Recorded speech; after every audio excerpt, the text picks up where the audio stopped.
अस्सलाम वालेकुम। आज हम गुफ्तगू करेंगे कि रिसर्च आर्टिकल किस तरह लिखना होता है और उसकी जो स्ट्रक्चर है वो किस तरह होना चाहिए और इंट्रोडक्शन किस तरह होना चाहिए।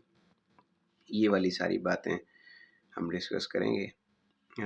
बेसिकली आर्टिकल और थीसिस का जर्नल फॉर्मेट अमूमी तौर पर थोड़ा डिफरेंट होता है, क्योंकि थीसिस में आपने ज़रा चीज़ें डिटेल से बहस करनी होती हैं और आर्टिकल में आपने एक पर्टिकुलर एंगल के ऊपर मोर लिमिटेड सेंस में काम करना होता है। तो थोड़ा फ़र्क है भी सही और कहीं-कहीं पे नहीं भी सही ना, क्योंकि अ, सिर्फ़ जैसे शॉर्ट स्टोरी और नावल का फ़र्क होता है ना कि नावल में मल्टीपल थीम्स होते हैं, बहुत सारे कैरेक्टर्स होते हैं, बहुत सारे थीम्स होते हैं, और शॉर्ट स्टोरी में आपने एक पर्टिकुलर थीम के ऊपर लिमिटेड कैरेक्टर्स के साथ आपने आर्टिकल लिखना होता है। तो वो मैं आप जनरल टर्म्स में इस तरह बता सकता हूँ कि जो नॉवल और शॉर्ट स्टोरी का फ़र्क है वही थीसिस और आर्टिकल का फ़र्क है। आर्टिकल किसी ख़ास एंगल से बहुत लिमिटेड सेंस में लिमिटेड वर्ड्स के साथ फोकस करके लिखा जाता है। थीसिस जो है वो जर्नल और ज़्यादा एक्सटेंडेड होता है। दोनों में जो मुश्तरक कदरें हैं वो ये है कि आपने किसी भी प्रॉब्लम के ऊपर फोकस करना होता है और उसके यही आपने जवाब देने होते हैं कि उस प्रॉब्लम को आपने कैसे देखा, किस एंगल से देखा और उस प्रॉब्लम के नतीजे क्या हैं। जैसे हम बचपन में ना, सॉरी बचपन से तो मुराद यानी एफएससी में या 8th 9th 10th में वो पढ़ते थे कि साइंटिफिक हाइपोथेसिस किस तरह क्रिएट करते हैं और उस हाइपोथेसिस को आपने जस्टिफाई करना होता है। तो जो हमारी लिंग्विस्टिक्स की अप्लाइड रिसर्च है उसमें तो अमूमी तौर पर हाइपोथेसिस क्रिएट किए जाते हैं कि हाँ, कि इस चीज़ का फॉर एग्जांपल टेड टॉक्स हैं तो इनका हमारी लिसनिंग के ऊपर असर पड़ता है कि नहीं पड़ता, पड़ता है तो कितनी हद तक पड़ता है। यानी अप्लाइड रिसर्च में अभी भी है तो हाइपोथेसिस क्रिएट किए भी जाते हैं, टेस्ट भी किए जाते हैं, जबकि लिटरेचर में जो है वो अमूमी तौर पर थ्योरी अप्लाई की जाती है। थ्योरी में भी काज एंड इफ़ेक्ट्स तो देखे जाते हैं। फॉर एग्जांपल आज हम जो बात करेंगे पर्टिकुलरली कि मैं एक नावल लेता हूँ, बर्न्ड शैडोज़ है कामिला शम्सी का। ये मैं इसलिए कह रहा हूँ कि कामिला शम्सी का ये बर्न्ड शैडोज़ नावल अमूमी तौर पर बहुत सारी यूनिवर्सिटीज़ में पढ़ाया भी जाता है और पाकिस्तानी फ़िक्शन भी है और 2009 में पब्लिश्ड है, लेटेस्ट भी है, तो व्हाट्सएवर। तो मेरा एमफिल का काम भी इसके ऊपर है। तो आज हम इसका कोई एक टॉपिक लेकर उसके ऊपर बात करेंगे कि किस तरह मतलब आप इसमें से आर्टिकल लिख सकते हैं और कौन सी थ्योरी अप्लाई कर सकते हैं और आपके फाइंडिंग एंड कंक्लूजन्स किस तरह होंगे। पहले मैं ये बताता जाऊं कि आर्टिकल का फॉर्मेट इसी तरह होता है। पहले इंट्रोडक्शन होता है, फिर लिटरेचर रिव्यू होता है, फिर फ्रेमवर्क होता है और फिर डाटा एनालिसिस होता है और फिर आपने कंक्लूजन देना होता है।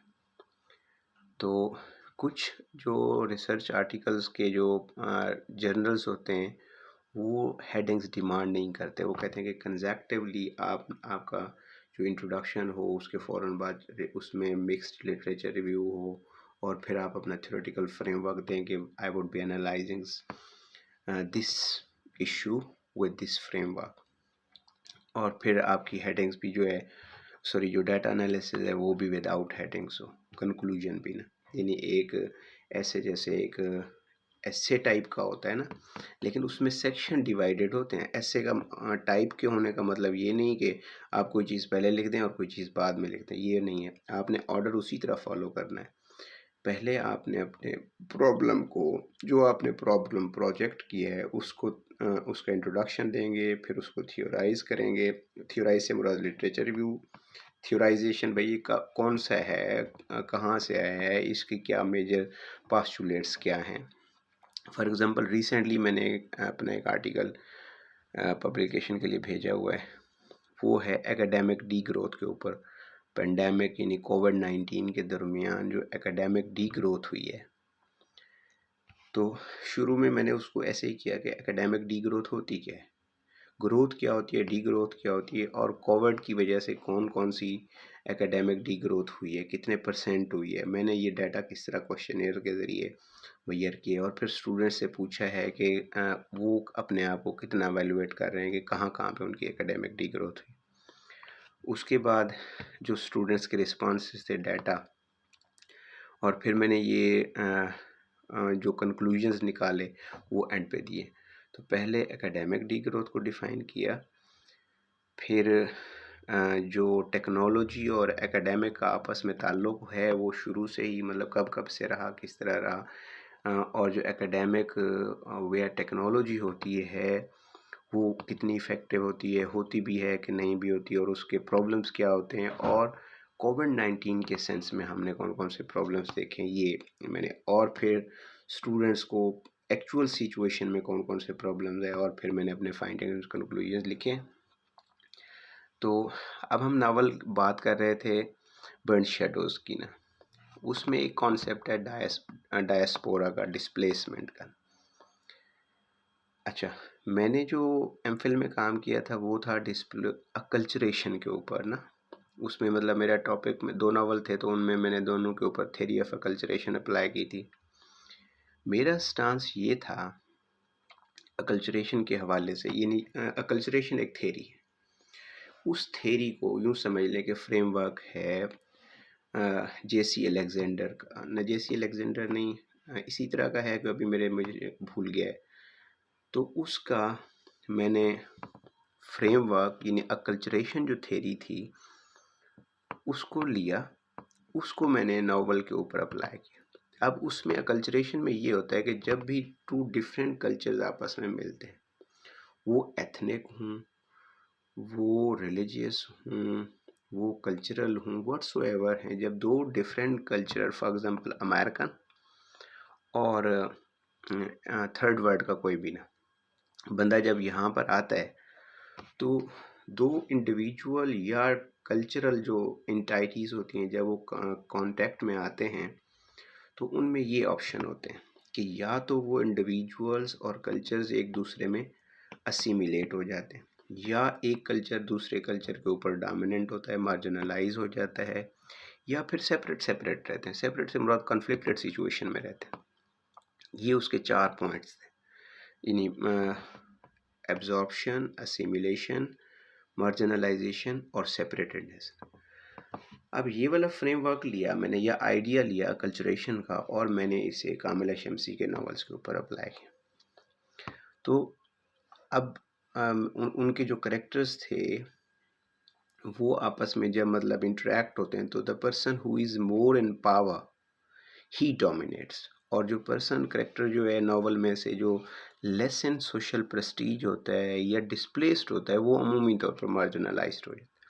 मैं आपको छोटी सी मिसाल देता जाऊं कि हैरे को एक करेक्टर है जो कि वर्ल्ड वार 2 की बम्बिंग में जापान से माइग्रेट करती है। अब मेरी ये नहीं कि मैंने ये प्रूव किया, चूँकि वो फीमेल थी, she was the worst victim of that war, और वहाँ से वो माइग्रेट करके इंडिया आती है।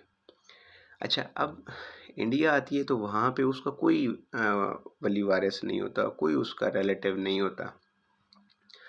तो वो एक अपने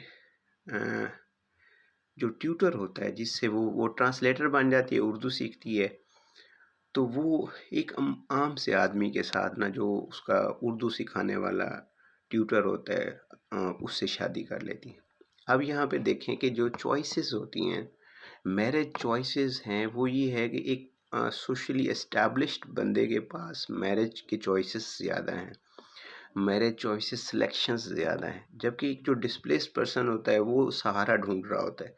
तो इसलिए हेरोको ने she was searching a shoulder for support, therefore उसका ये देखो, मैरिज एक चॉइस है ना, और एक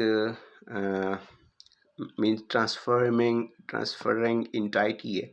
तो वो बेचारी in spite of being female and in spite of being a displaced character, she cannot enjoy this status. Okay हो गया, क्योंकि वो डिस्प्लेस थी, तो इसलिए वो मार्जिनलाइज्ड हो गई। उसके बाद मज़े की बात ये है कि वो उसकी मैरिज जो है वो सोशली एक्सेप्टेड नहीं थी। वो उसकी जो उसका हस्बैंड था वो उसकी माँ और बाप उसको निकाल देते हैं घर से ना। तो एज़ अ रिएक्शन अ, वो बजाय मैरिज को सेलिब्रेट करने के दे माइग्रेटेड टू पाकिस्तान। वो पाकिस्तान आ जाते हैं और यहाँ पे आकर ना ऐसे ही मतलब जैसे मुहाजिर रह रहे होते हैं तो उनके साथ मतलब रहना शुरू कर देते हैं। दे वर सेपरेटेडली ऑफ योर नो यूज़। तो अब मेरा ये था कि वहाँ से अगेन डिस्प्लेसमेंट हुई। तो उनको कोई सोशल पोजीशन या अर्निंग मतलब दे कुड नॉट।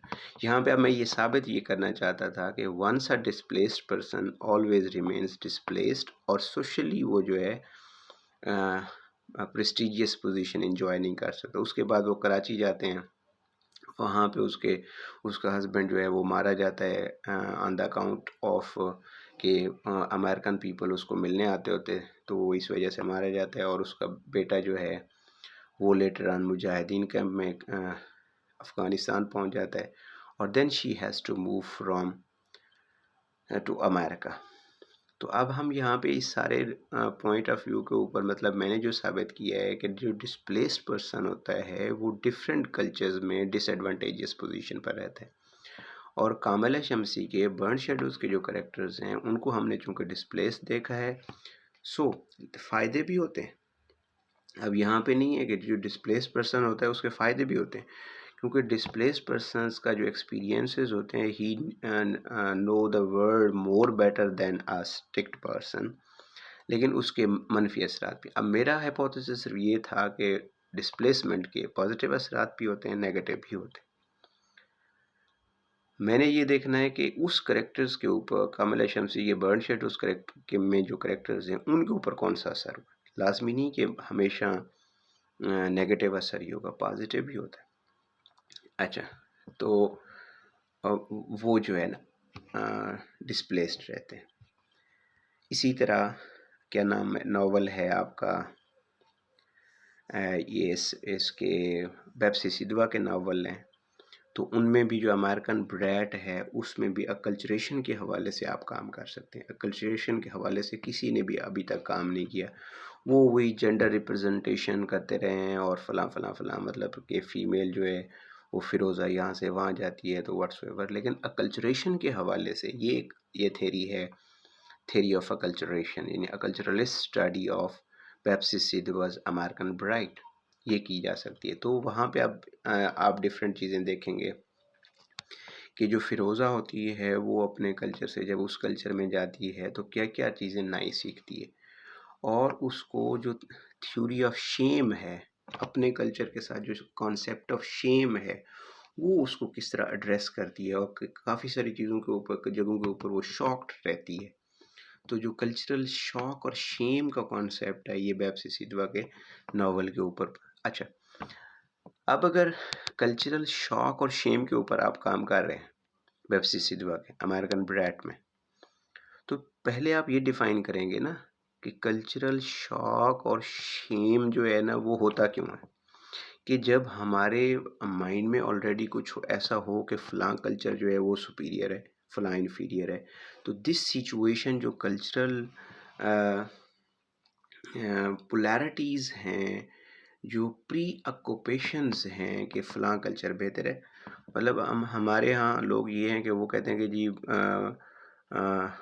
अ, मतलब वेस्टर्न वर्ल्ड हो, चाहे वहाँ पे उनका कोई स्टेटस भी ना हो, चाहे वो मज़दूरों से भी बुरी हालत गुज़ार रहे हों, लेकिन वो उनकी ये प्री ऑक्यूपेशंस होती हैं कि दैट वेस्टर्न कल्चर, यानी जो वेस्टर्न वाइट यूरोसेंट्रिक सोसाइटीज़ हैं, we the people of the third world prefer that society. वहाँ पे चाहे हमारा कोई मकाम भी ना हो लेकिन वी प्रेफर दैट सोसाइटी। तो ये हमारी प्री कंसीव्ड प्री ऑक्यूपेशंस हो।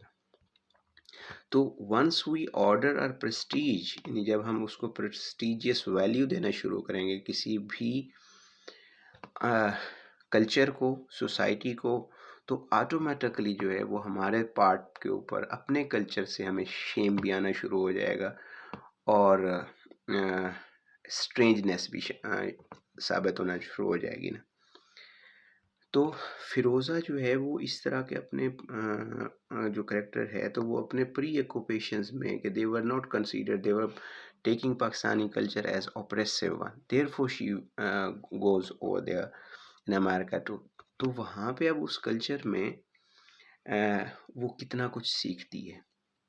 उसे अपने कल्चर से जो सेंस ऑफ शॉक था, और वो शॉक फिर क्यों क्रिएट कर रहता है, कहता है कि जो वैल्यूज़ जो हमारे कल्चर में वो नहीं होती, प्रैक्टिस नहीं होती, तो वो ऑटोमेटिकली दूसरे कल्चर में जाकर शॉक होती हैं। अब ज़रा अगर आप देखें कि कौन कौन से एलिमेंट्स थे जो उसके लिए शॉक के थे। हमारे रिलीजन में, हमारी सोसाइटी में भी, इन पाकिस्तानी सोसाइटी में रिलीजन जो है वो प्रैक्टिस्ड और स्टैग्नेंट होता है। तो वो वहाँ पे भी पहले भी मतलब मैरिज चॉइसेस में जब यानी कि कल्चर के पैटर्न्स यही होते हैं ना, मैरिज हो गया, ड्रेस कोड हो गया, तो वो जो उसका जो बॉय लड़का होता है वो उसने हाफ वो पहन रखा होता है और ऐसे ही मतलब फिर रहा होता है। तो जब उसकी माँ जाकर देखती है कि ये है उसका बॉयफ्रेंड, तो बॉयफ्रेंड का कॉन्सेप्ट पाकिस्तानी सोसाइटी में नहीं है, वहाँ पे बॉयफ्रेंड का कॉन्सेप्ट था। उसके बाद वो कहते हैं कि हमारे यहाँ ये है कि जी जो मैरिज जो चॉइसेस है वो रिलीजियस बेस्ड हो, जबकि वो कहते हैं कि is it important to be a Christian और to be a Parsi for the marriage, क्योंकि मैरिज का जो वेस्ट का कॉन्सेप्ट है वो ये है कि if you two person are agreed on a social contract, marriage as a social contract, they can happily live। तो जबकि हमारे यहाँ तो ये है कि जी जब तक उसने उसके पास ये ना हो, वो नीले रंग का ना हो, वो जो हमारा रिलीजियस सेक्ट है उसका ना हो, जो हमारी कास्ट है उसका ना हो, मतलब उसका होना चाहिए, और उसके बाद क्या नाम है, जितनी हमारे से ज़्यादा पैसे वाला भी ना हो और कम पैसे वाला भी ना हो। तो हमारे यानी कि अब ये देखो, इवन मतलब उस कल्चर में अगर आप एक मैरिज के ही कॉन्सेप्ट को डिस्कस करेंगे तो आपको बहुत कुछ आपका आर्टिकल मिल जाएगा। यानी इवन आर्टिकल जब आप थीसिस के ऊपर काम कर रहे हो तो आप बहुत सारी चीज़ें डिस्कस करेंगे। आर्टिकल में सिर्फ आप मैरिज के कॉन्सेप्ट को भी ले सकते हैं। अच्छा, वो बेसिकली उसकी फ़िरोज़ा की माँ ये कहती है कि उसको ये अमेरिकन तहज़ीब सीख कर आए ताकि इसकी किसी अच्छी जगह शादी हो जाए। तो वहाँ पे जाकर जो मैरिज के यानी इवन मैरिज का जो चॉइस अगर आप लेंगे ना कि पाकिस्तानी सोसाइटी में मैरिज की क्या परसेप्शंस थी, उनसे बचने के लिए या उनको अच्छे अंदाज में रीमोल्ड करने के लिए, उसकी फ़ीमेल की तरबियत करने के लिए वो उसको अमेरिका भेजती है, वहाँ की वैल्यूज़ को। लेकिन आप ज़रा देखें फिर मैरिज में सिर्फ़ ये नहीं है कि फ़िरोज़ा का क्या रिएक्शन था वहाँ पे, उसने वो यानी उसकी मदर्स जो है वो अपने इस तरह की मैरिज को क्या उसने एक्सेप्ट किया, यानी वुमेन जो है वुमेन की मैरिज के लिए अपनी प्री कंसीव्ड ऑक्यूपेशंस जो है या थेरीज को प्रैक्टिस कर रही है। यानी उसकी माँ जो है ना, जब उसको उसके डेविड बॉयफ्रेंड को देखती है तो शी वाज शॉक्ड, मतलब in spite she was a liberal और she had sent her daughter in America but she could not. तो यहाँ पे आप देखें ना कि फीमेल भी जो है लिबरल होने का मतलब ये है कि फीमेल अपनी आइडियोलॉजी से आगे लिबरल नहीं हो सकती। तो चूंकि she was a west eastern woman, liberal तो थी, ईस्टर्न वुमन थी, लेकिन therefore she could not tolerate the west marriage जो वैल्यूज़ थी वेस्टर्न सोसाइटी की, तो उस तरह नहीं सकते। तो इस तरह आप यानी मैरिज को कल्चरेशन के पॉइंट ऑफ व्यू से भी दे सकते हैं। तो at the by the end of that novel, Feroza जो है she remains unmarried between the hanging conflict of two cultures ना। तो वो शी रिमेन्स कंफ्यूज्ड कि मतलब where I have to go. तो वहाँ पे आप मैरिज के कॉन्सेप्ट को देख सकते हैं, उसके बाद कल्चरल असिमिलेशन, और वहाँ पे वो जितनी कंफ्यूज रहती है तो वो आप अकल्चरेशन के पॉइंट ऑफ व्यू से देख सकते हैं कि she always remains marginalised and disadvantageous position. अच्छा, यहाँ भी मैं अगर आपको बताता जाऊँ कि कोई ऐसा नॉवल का करेक्टर भी हो सकता है कि जो उसका चचा था, as he was living there for a long time, he was also a displaced person, लेकिन he was on a more advantageous position, और इसलिए वो उसको जो है ना वो कर देता है कि मतलब बंद कर देता है एक जगह पे लिफ्टर में, ताकि यानी बाज़ार में फिर रहे होते हैं तो वो गायब हो जाता है ना, ताकि इसको नया एक्सपीरियंस सीखने को मिले। तो यहाँ पे डिफरेंट लेंस भी हैं कि द पर्स वो चूँकि for a long time settled था, उसके लिए जो डिस्प्लेसमेंट थी या जो एक्सपीरियंस था वो उस तरह का नहीं था, अगरचे वो हमारे ही किसी कल्चर का, पाकिस्तानी कल्चर का था, लेकिन उसके लिए अमेरिकन वर्ल्ड और तरह की थी, फिरोज़ा के लिए और तरह की थी। अब मैं आता हूँ इस कामिला शमसी के जो नावल है बर्न शेडोज़ की तरफ। इस पे मैं मुख्तसरन बात कर देता हूँ। फॉर एग्ज़ाम्पल एक हम टॉपिक ले लेते हैं ट्रॉमे का ना। आजकल ट्रॉमा बड़ा रिसेंट है। तो ट्रॉमा भाई है क्या? हम उसको ट्रॉमे का फ़िक्शन के साथ देखेंगे कि जो यानी कि वुमेन, आपने देखा होगा कि पार्टीशन का जो नैरेटिव है उसमें सफरिंग्स को एज ए वो लिया गया है, as a part of fiction या नैरेटिव लिया गया। अब अगर उस ट्रॉमे के ऊपर अगर आप बात करें तो जो या डिस्प्लेसमेंट को ही अगर आप ले लें, इसका दूसरा एस्पेक्ट ये है कि डिस्प्लेसमेंट इसके लिए तो टोटली नेगेटिव रही, लेकिन वुमेन जो है उसने कूपिंग स्ट्रेटजीज कौन कौन सी अडॉप्ट की, ये ही बड़ा देखें कि ट्रॉमेटिक सिचुएशन होती है, उसको कूप करने के लिए हर इंडिविजुअल, हर करेक्टर एक ख़ास किस्म की स्ट्रेटजी अप्लाई करता है। वो कल्चरल भी होता है, वो सोशल भी होता है। मतलब she was the victim of war, हैरेको, उसके वहाँ पे जहाँ पे हिरोशिमा नागासाकी के ऊपर बम्बिंग हुई, लेकिन उस बम्बिंग से बचने के लिए उसने कौन सी स्ट्रेटजी अप्लाई की? माइग्रेशन जो है ना, उसने एक स्ट्रेटजी अप्लाई की। उसके बाद उसने जो मिंगलिंग विद द वर्ड थी कि she start learning an another language, और फीमेल होकर आप ज़रा देख लें कि 1946-47 में जब वर्ल्ड वार ये वो हुई हिरोशिमा और नागासाकी के ऊपर 45 में, तो तब एक फीमेल जो है वो माइग्रेट करके इंडिया आ रही है, और उसने फिर मतलब उस ट्रॉमे को कूप करने के लिए, तो इसका टॉपिक यूँ बन जाएगा, the representation of coping strategies, coping strategies against war trauma are trauma of displacement by the woman character, by the Harako, by the female characters in Shamsi's novel Bird Shadows. उसके बाद further उसने displacement की और वो फिर मुख्तलिफ जगहों पे मतलब साइकिल चला के काम करती रही है। उसके बाद वो कराची में किस तरह रही है, तो यानी उसने मैरिज को एज ए कूपिंग स्ट्रेटजी ली, सोशल रिहेबिलिएशन को उसने कूपिंग स्ट्रेटजी के तौर पर यूज़ किया। तो ऑटोमेटिकली दो she could not completely redress her trauma, लेकिन लेटर ऑन वो फिर उससे समझ आ जाता है कि अगर मैं पाकिस्तान में कराची में मज़ीद रही, मेरे हस्बैंड की डेथ हो गई है, बेटा मुजाहिद बन के चला गया है, I am not going to, if I am going to stay over here, she might have gone mad. तो उसने वहाँ से अमेरिका चली गई। यानी ultimately she come to the point, she moves from the third world to the first world.